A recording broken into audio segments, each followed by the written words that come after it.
come to Uganda, I'll buy you 1,000 ticket, please. A ticket about what? Oh, ticket for the concert.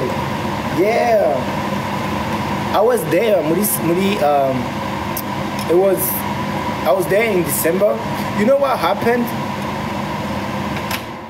Let me tell you what happened in Uganda. So I went there, and this promoter, like, twaravuganye everything, like, he talked with my manager and everyone, like, with the team, with the whole team. And then he said twaravugana, like, all about the cachet, like, the payment and everything. So I went there, and usually you don't perform bataguhaye amafaranga basigaye. So the guy was like, bariko baraguhamagara kuri stage, it's alright, I'm just gonna go grab it in a car, chengaruka, and then I'll pay you. And then I was like, since bariko barahamagara, it will look bad. And then I went on stage, like, just in Gorana, I'm like, when it comes to my job, I'm always gonna do my job. T right now, the guy seems like, I've never seen him again. Since this turasubira kubonana, I don't know if yapfuye, I don't know if bamufunze, and I wasn't paid in that night. So imagine yaba naragiye, cause I stayed there for like 5 more days. Imagine yaba naragiye nafise nk'amafaranga yiwanje. Like, sometimes barakubwira come, we'll pay everything, like accommodation and everything, transport. So harigiye uvuga ndagiye just because they paid, they were gonna pay it. So imagine nyumba naragiye ntatwaye nk'amafaranga yiwanje. Yo, diga. But thanks God, like, I don't mind, cause bibari nk'ama challenge. I wasn't paid, so I'm always gonna be scared when bamamagaye kurimba mu Buganda, because you guys. But I love Uganda. I love Uganda for real. Like, this is the only place I go that there is Uganda and Dubai.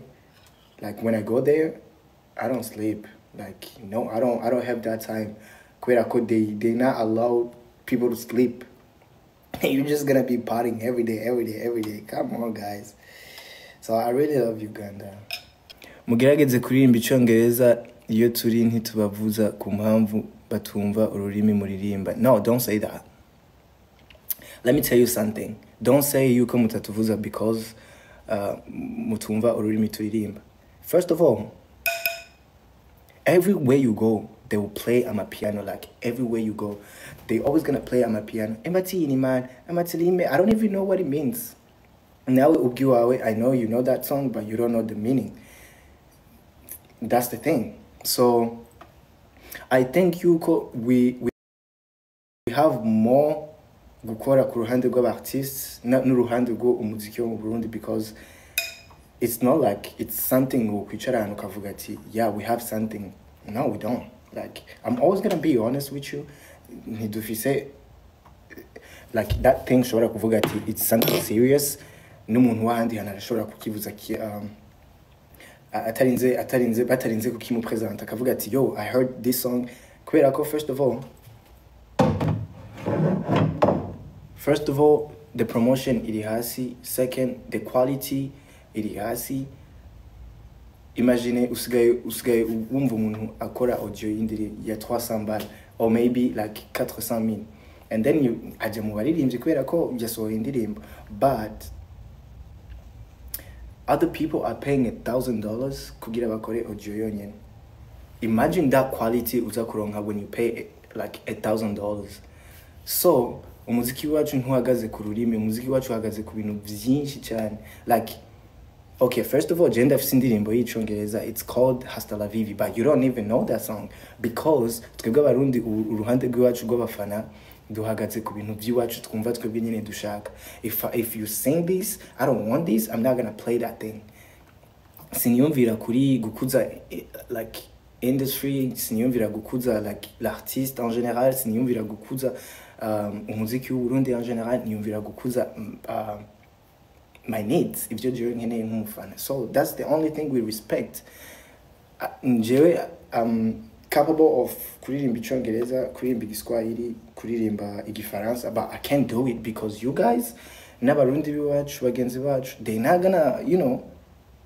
So ururimi ntigwigera rubloka umuziki kuba international cyangwa umuziki kuvuzwa ahandi hantu kure atari mu Burundi. Just you need some mvuze vyinshi mwava muvuga yuko I talk too much, but I usually had a lot of things to say about that thing. Like imagine kuri Sambolera, I asked this guy because twakoze indirimbo mu Burundi tugira mastering mu Rwanda, like the quarters tuzikora mu Rwanda, guitar mu Rwanda, what else, bass mu Rwanda. So every single person that touched on the song was paid in dollars. So wisanga muri audio yonyene kubera ko I really love kuba mfise quality kuruta ibindi bintu byose, because the quality is gonna identify me as an artist n'ahandi hantu, because if it's so good bavuze ati oh this song yakorewe mu Burundi, and then I'll be like yeah I'm Burundian, I'm from there. So that's the only thing kinkora ku mutima ngavuga yeah we're doing something. So I may spend a lot of money, on the project ku buryo naho undi muntu wese azovyumva azovuga ati oh there is something there. So and I recommend like n'abandi artists kuza barabikora, not just kumva ko you are an artist and then you sing urafise abantu bagukurikirana, but you're not thinking like you don't have that vision yo kuvuga ati ejo tuzoba turi here, because mu Burundi n'ahantu hambere ushobora kuririmba and then people will forget about you like yo in a second. So you see, so I want people to forget about me, but at least now they forget about me, but I actually did something for this music. I'm the first from my generation to start performing outside, to start getting millions, yama views, to start doing a lot of things actually. That's what got me, like that's why I be like, yo, thanks, I did something for my industry, and I want the rest of the artists, the rest of you guys, abafana, we do the same thing, because actually in East Africa, because ntizoze turicara tuvuga ngo umuziki wacu wonyene n'ahantu henshi ata muziki bafise, but muri East Africa it's just us, and that's a bad thing, because we don't need that. Like we don't need that. Turafise abantu bakwiye ku buryo imiziki yacu bashobora kuyigira minini, because people comes mu ma concert y'abarundi, and then there is always gonna be people. There's always gonna be abanyarwanda baje mu concert. So that means we have people. So that community dufise, if we work together, if they put like the energy and everything together, yo, mu minsi no kwisanga tumeze nk'aba Nigerian, nk'abantu bo muri Tanzania. Actually n'abantu bo mu Rwanda, because even abanyarwanda basigaye, yo, they do a lot of things. Prosper, what are you doing? What is that? Thank you though. So barakwicura vuzukuri naho bankuri. No, I don't care. Like nje gaburira, and I do my music and I do my work. Ntamu manager office, I invest in myself. I do like everything I can. Shobora kuvuga ati I can kwicara nkavuga ati reka ndanywe mwisupu reka mwifana, but I do invest in my music. I do invest in my industry, like the Burundian industry, because we need that. So I don't care whoever gonna say because that's me. That's me. Prosper, what are you doing? Is anybody see what is going on over there? Like amazukunka, I don't know if my host, I don't know, like 4-7, does it work? Like does you guys do it? But thank you so much. Uvuzukuri ariko igihugu cyawe iraguhita. I didn't say anything bad. I'm just saying yuko we need gukorera hamwe. I was just saying yuko we need ingufu z'abantu benshi. Actually kubera ko abaririmbyi benshi cyane bo mu Burundi, we do what we can ku buryo bwacu, kandi benshi biratuvuna bya hatanu, because ugerageje kuraba usanga management tuba dufise atari nini za hatari zishobora kukwiza ama needs dufise nk'aba artists kugufasha ama logistique kugukorera umuziki kukurihira ama voyage kukurihira ama collabo because if you want to be international you have gukorana n'abaririmbyi bari international no matter what you have gukorana n'abaririmbyi bari international so ntidufise abantu badukorera ivyo bintu so we do it ku ruhande rw'iwacu nitwe tuvyikorera so biratuvuna rero byahatari so dusaba n'abafana kudushigikira dusaba n'abo bantu baba bari ku ruhande ko mu muziki harimo amafaranga menshi byahatari a lot of money trust me so nyimba ari mu manager canke umuntu yagerageje gukora umuziki and then bikanga kubera ko abona umenga amahera yo ntari karagaruka it's not a short term yo kwinjiza amafaranga it's gonna take years niyo mpamvu n'abantu mu gusinya contrat basinya ngo ama contrat ya 5 ans 10 ans because it take years umugabo harimo amafaranga menshi byahatari a lot of money trust me there is a lot of money so dear sponsor dear manager dear whatever invest mu baririmbyi b'abarundi invest muri entertainment because ntidukeneye abaririmbyi b'abarundi gusa we need a lot of things yari nariko ndaraba what is this bayitwa gute damn reka ninavyibuka ca ndabibabwira promotion mugirira imiziki yanyu ubona iba ihagije international collabo wari bavuze zigeze first of all twebwe uruhande rwacu birakwiye vyahatari birakwiye ku rugezo ruri hejuru mbese kuruta mwebwe uko muba mubibona because let me tell you ingene abandi bantu babikora let's say in Nigeria hariho Nigerians ingene bakora they have influencers everywhere across the world ahantu hose bafise aba influencer bakomeye kandi baba bafise ama like you know they do like big numbers baba bafise ibiharuro binini so bahereye kuri aba influencer baba bafise everywhere across the world bakaba bafise ama television aba YouTubers baho barakomeye ni kuvuga mu bintu byose bafisemwo abantu banini ni kuvuga no mu influencer ubwiwe ashobora kugukuza akagukorera promotion ari umwe indirimbo yawe ukayisanga everywhere ikira kuba imeze neza abantu bashobora kuyakira uyisanga everywhere but we don't have that mu Burundi gendurabe abantu bafise duhere kuri Instagram gendurabe abantu aba journalist aba influencer abantu bakora mu myidagaduro uraba ama konti yawe y'ama Instagram uraba ama konti yawe y'ama TikTok y'ama Facebook whatever uza gusanga it's not those numbers zimeze nk'abo nk'iz'abandi bantu that means the entertainment ubwayo iri somehow dead kubera ko abantu dukenera kugira badukorere promotion benshi ntibari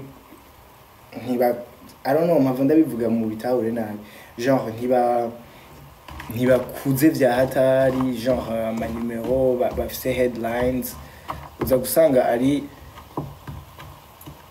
nyene twatuzwi wacu twomuhira so nk'umu artiste rero twe promotion dukora irakwiye irahagije kubera ko nta za trace dufise nta licence dufise ama television mu Burundi uvuga uragiye za nko kwa Tanzania ukavuga uri kuri WhatsApp ukavuga uri kuri Clouds ukavuga uri kuri EATV ukavuga uri kuri bro a lot of things nuko mpamvu ndabivuga mu bitahure na bace batangura ku critique ba twe nk'abaririmbyi vuma promotion dukora ibihagije kabisa irakwiye ku rugezo ruri hejuru kandi tell us about Sambolera the whole idea so the whole idea came actually it was for someone that I was feeling being honest, was for someone that I was feeling, and I really loved that person. But unfortunately, I'm not dating that person. I'm not talking with that person. It's a long story. Long story short, it's a song that really marked the feelings that I was going through at that time. Kandi, I really appreciate the fact you come now. It's a great thing to always be thankful for me. So you guys are amazing. What happened, bro? Big 5 years. Let me tell you something. You can fool yourself. Oh, you handsome, you na. But you never know if you are. The intentions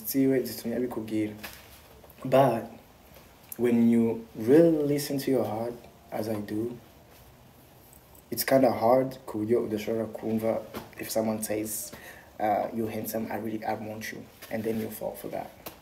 Because I'm a person, when I love you, that means I'm stuck with you forever. I don't care.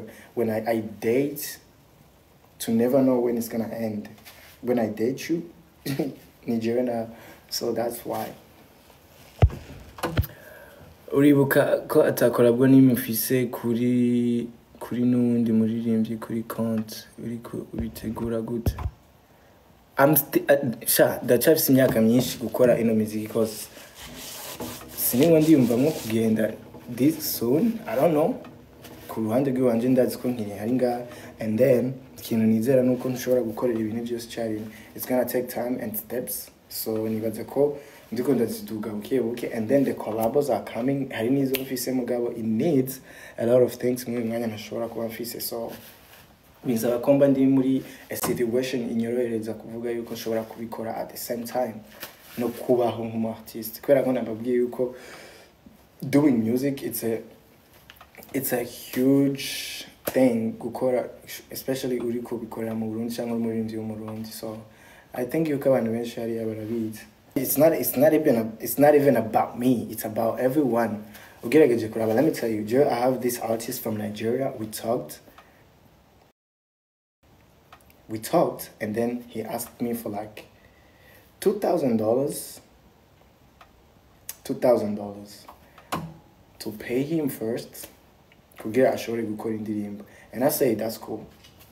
I understand. We recorded the song. I gave him $1,000.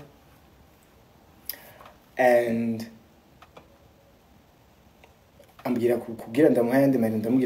for me to give you the other money asigaye, we have gukora indirimbo igahera, have the song, and then you know what he said? He said, okay, we have the song already, so I want you to come to Nigeria.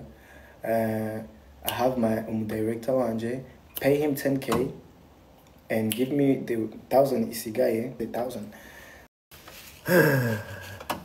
You know, most of you bibaza ko gukora umuziki, it just turaririmba ndamubwire tuje muri studio. You can't even call the guy, you can't even text the guy. Ni mpaka habe hari connection, kandi your connection itegerezwa kubirimo amafaranga. So it's up to me nk'umuntu genre ngene abandi bazikora, ni mpaka muhuzwe n'abantu basanzwe bicarana. So maybe boss mukorana cyangwa mugira mukorana iyo projet asanzwe yicarana nabo cyangwa boss wa Diamond, and then you guys connect through uwo muntu, not because it's a song, just because you guys need to connect, have your own standards. Kuburyo naho naje canke yeje babona yuko bidakunda, babazi yuko no, this guy is good, this guy ni munini vyatari. Like for example, I have Bruce Melody, he can still do something, not Diamond, and then now we flopping, now we go, it's always gonna be the same kubera ko asanzwe afise the standards abantu ba muziko bamushizeko. So yeah, that's the thing. So nkanje sinjora kuvuga ngo niyo niveau yanje yo kuvuga ngo reka ndondera aba artiste bakomeye vyatari, nope. No. Still have more years to do my music, and I care about ibyo jewe nkora ku buryo ntaba numva yuko nkeneye abandi bantu vyatari. I know I need them, but I can't put it like in the first place. Mvuge nivyo niyo priority cyangwa nivyo bintu ndabirako. No, never. Numva mutanga amafaranga menshi ku ndirimbo canke ku bakobwa mushira muri video ziganya ukore collabo. This is the only thing I'm telling you guys. Nina zigama kugira nkore collabo. You know how much many bizonsaba kugira nziganye canke mbika ayo mafaranga kugira nkore iyo collabo. No muri iyo collabo rega hari nabo bakobwa nyene n'ubundi nzotegerezwa kuri.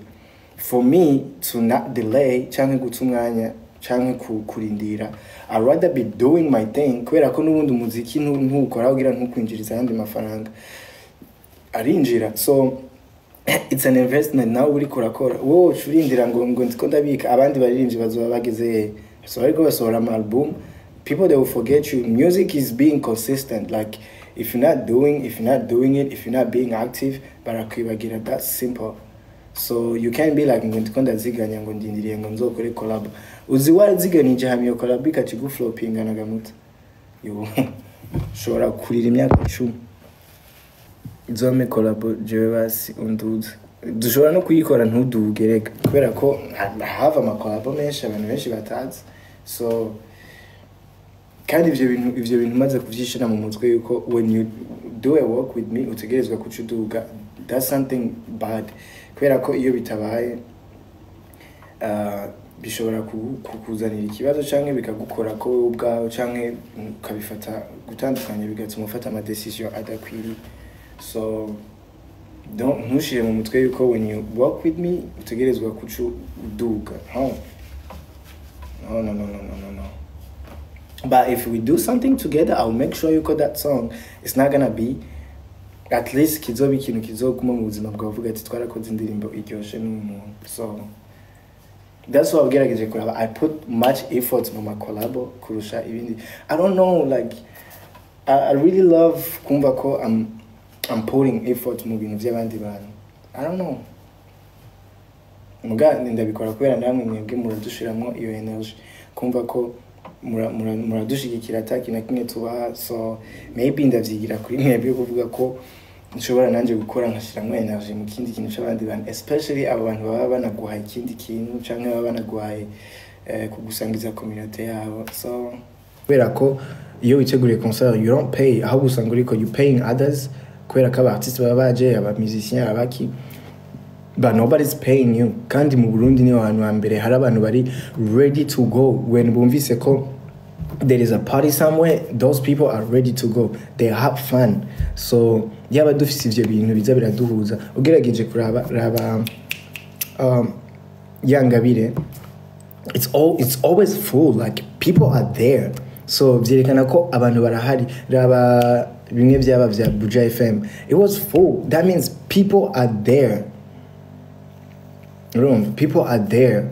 So twari dukeneye rero ibintu biduhuza bituma aba artiste bisanga bariko barakora akazi cyane bivuye kuri gouvernement. Kubera ko twe dusanzwe dukorera igihugu. Jewe if ever bamamagaye I'm like yo, I'm there 100%. If ever bamamagaye kubera ko I really know yuko ejo canke hirya ejo those are the people bazotegerezwa kudufasha.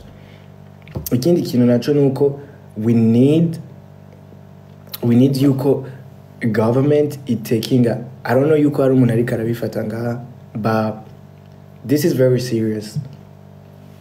We want yuko haba inzira iri hagati y'ama platforms aba artists twe dusanzwe dukoresha na gouvernement. No kuvuga tukaronka izo license tukaja mu bihugu bishobora kuvuza umuziki hari nk'ama ads, ama publicité, kubera ko most of the people twebwe baturaba baba bavuye mu Burundi. So mu Burundi ama views yao is just numbers. Maybe benshi muri twebwe ntitwari tubizi, mugabo views it's just numbers kugira mugume mudutera intege mugabo it's not paid kubera ko nta license dufise urumva na that's why abaririmbyi bo muri Tanzania benshi baba bateye imbere when umuntu afise hits zibiri zitatu zine that person is good financially so that means if ever dufise ayo ma license y'ama platform ayo za YouTube izo za Spotify everywhere that means amafaranga yinjira azari times 3 cyangwa times 4 no kuvuga jewe nyimba ku kwezi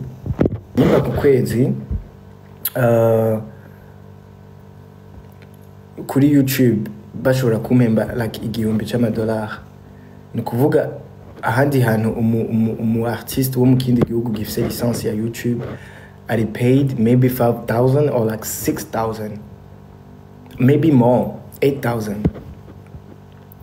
Roma no kuvuga abandi ba artists bandi hantu they will get a lot of money kubera ko bafise iyo license ya YouTube so twebwe ikintu amahera menshi ahanacava ni kuba fana bacu cyangwa ku bantu badukurikirana bakunda umuziki mu Burundi baba diaspora bari ngaho za Tanzania za Kenya za nyene ngaho abantu baba bafise ama AdSense mu Buganda and no mu bindi bihugu so ivyo biboro rero tubifite nk'umu artist ubisanga uri invested cyane mu gukora imiziki kubera ko those money are, you know you always gonna get them back when you do something good so you better explain the views properly no that's why navuze yuko nimubifate nabi like turabikeneye me too myself I really need it I really want you guys to kubera ko bikwereka yuko your music is performed well abantu bariko barayikurikirana people they support you people they are engaged nawe so it's a good thing mugabo kukijanye n'amafaranga we get amahera make kubera ta license tufise kandi ayo mahera niyo twe tuba turi hamwe amatax kubera ko twe turi ku kazi turiko turakora so I don't know sinkwegera abandi but if ever bavyize ko bakaraba ingene bo bikora it's gonna be a huge success for artists was peuvent coûter combien le maximum I don't know it depends mugabo about me I think it's never under $2,000 because ubushaka kwiteza ingorane dufate when you're doing a video under like $2,000 uza kwisanga ku munsi wa tournage hari abantu batari serieux kubera ko they are not well paid uza kusanga hari abantu bakora umengo ntibashaka the director is not there it's not you know ni muri ko mura connecting kubera ko umenga rika bikora umengo navyo shaka but when everybody is satisfied there is food on the set there is drinks on the set there is literally everything outfits uniform accessoires ni kuvuga ivyo byose bisaba ko ubu ufite amafaranga yo kubiriya so iyo ufite amafaranga yo birakorohereza no iyo uri kurakora video kubera wisanga ataye phone nini uri kurashiramwo kuruta uko uri gukora ya budget ntoye mugabo sindiko mvuga muri wese akora uko ashoboye canke mu nzira ashoboye mugabo nk'umu artist ubu uvuga ati nshaka gukora ibintu byanje bise neza bigende mu nzira nziza uzokenera camera nziza uzokenera lighting nziza uzokenera aba figurant maybe bashasha maybe basanzwe muga you need to pay them too so yeah no it's not every clip that I did it's $2,000 no nka kosho yarayatwa kandi abangana nkuko iyo bimwe ubirisha $1 kubera ko hari ibyo utari $1 ubiri amarundi so mugabo uko bigenda cost you always gonna pay 10 millions or 12 so yeah.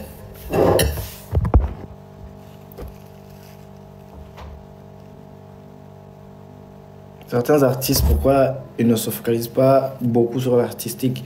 I don't know, sinzi ngene abandi bantu dukora kubera ko dusanzwe tudafise ibintu bimwe, tudakunda ibintu bimwe, tutanabona n'ibintu bimwe. So I think the more umuntu agenda arakora ibintu, the more agenda arahindura inzira abikoramo. Kubera ko uko bigenda kose tugerezwa gukura mu bintu byose uri kurakora. So maybe it will take time kugira n'uwo muntu atariko arabikora azobikore, but that person will need to do it kubera ko ntibaguma bakumenyera muri bya bindi nyene. You have to change. So what can you say kuri promo on digital platforms? Digital platforms, we need abantu kwanza. First of all, we need abantu bahindura everything. Twebwe imbuga yacu nk'abarundi dusanzwe dukoresha mu bintu bya entertainment. Everybody knows you, it's Facebook. So either we stay on Facebook, either we change, either it's gonna stay the same. Kubera ko now people are more on Twitter, TikTok, Instagram. Yeah, I think. Nukuvuga nk'umu artist ukora uperforminga neza kuri Facebook, and then iyo mbuga zose zijemo, that means you. Thank you. What is this? Is it a gift? Thank you. I don't know. Thank you though. So iyo ubifise byose, I think nk'umu artist birakorohera cyane. But for us benshi usanga dukoresha Facebook. Yeah.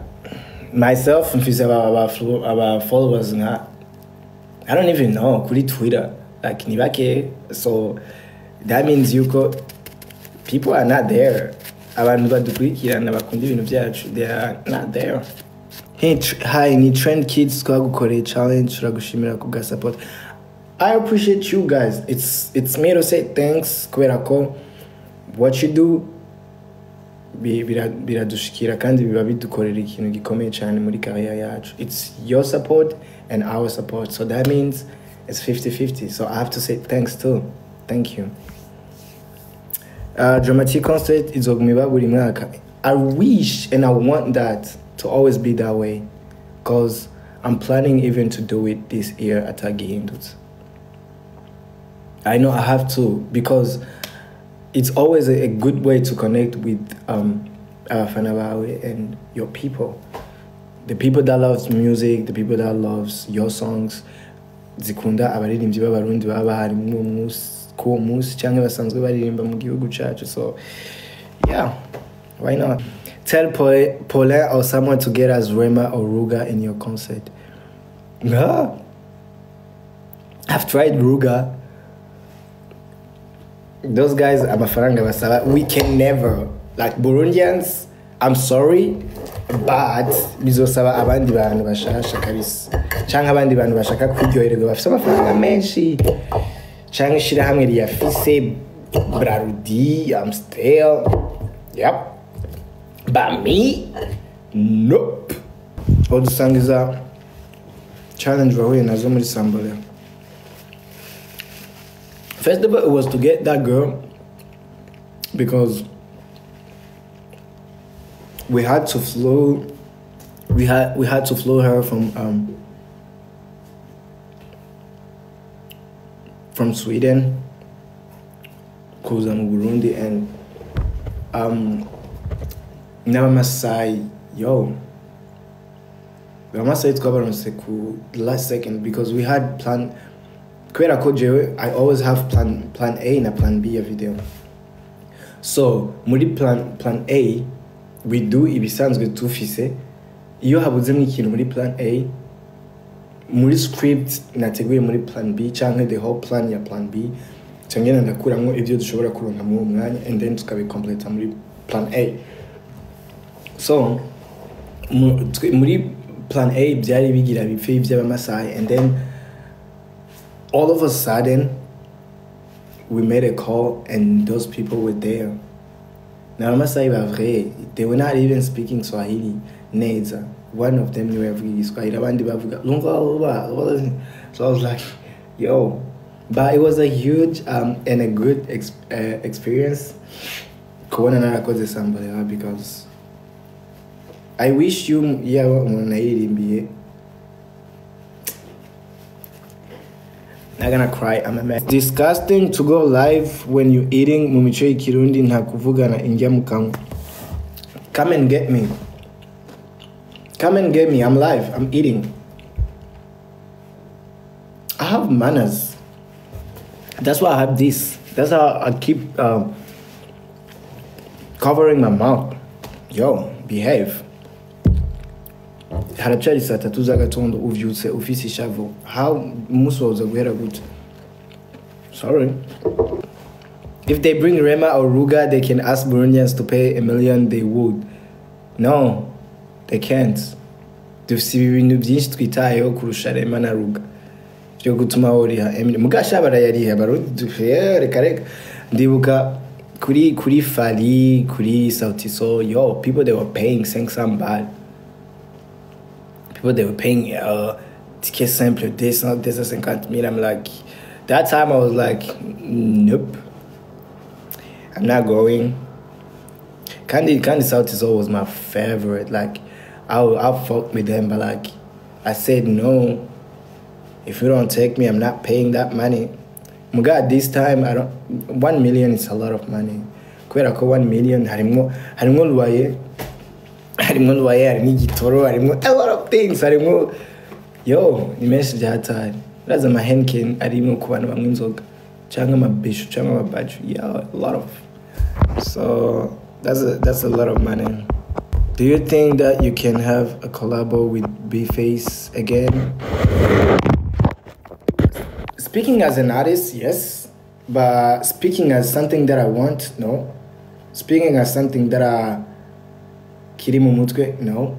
But speaking as an artist, gukora na collabo n'undi artist, I would say yes. Ngerageje kwishura ikibazo bajije. Why do I smoke? I don't smoke. I don't smoke.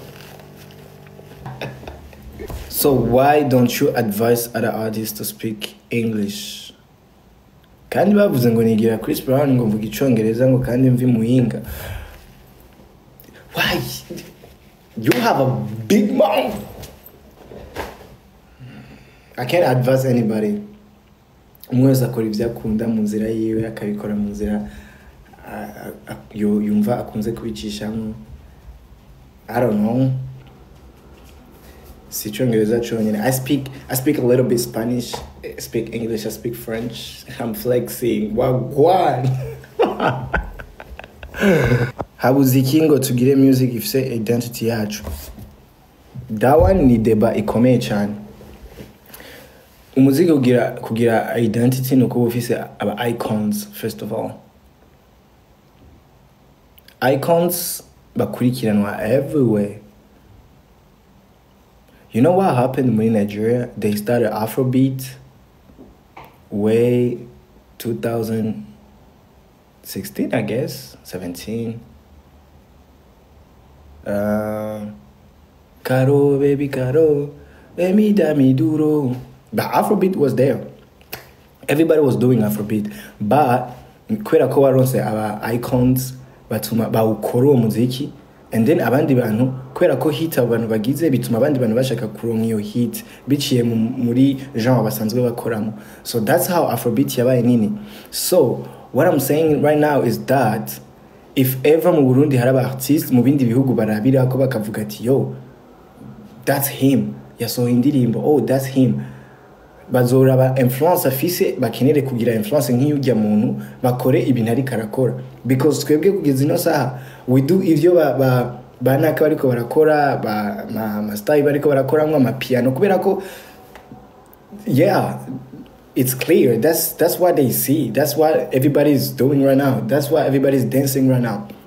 Muga nk'ubu yaba everybody be like yo, kuva muri South Africa, kuva muri Nigeria bakavuga ati dushaka gukora indirimbo igenda nka Sambolera, like dushaka gukora iyo style ya Sambolera. That's how umuziki wanyu ugira identity. But if it's not that way, no nigga, nope.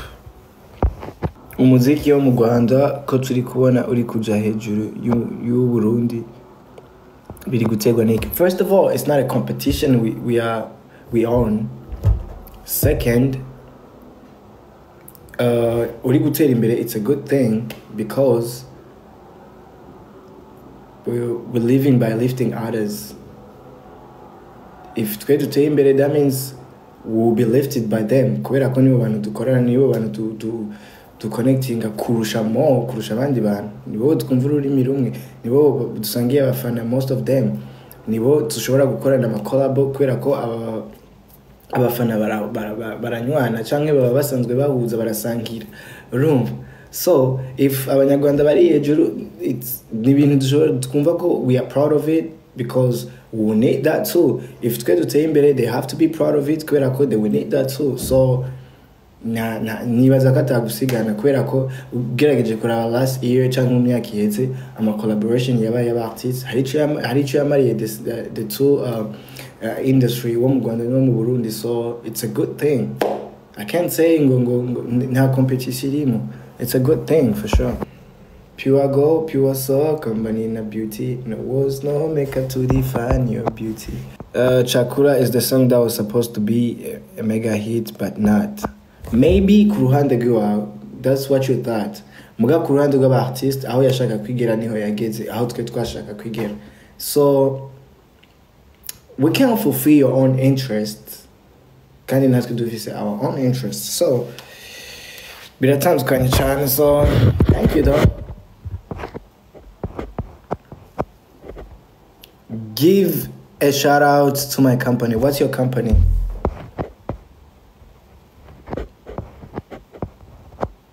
DJ Pro is in the building. Wagwan DJ Pro.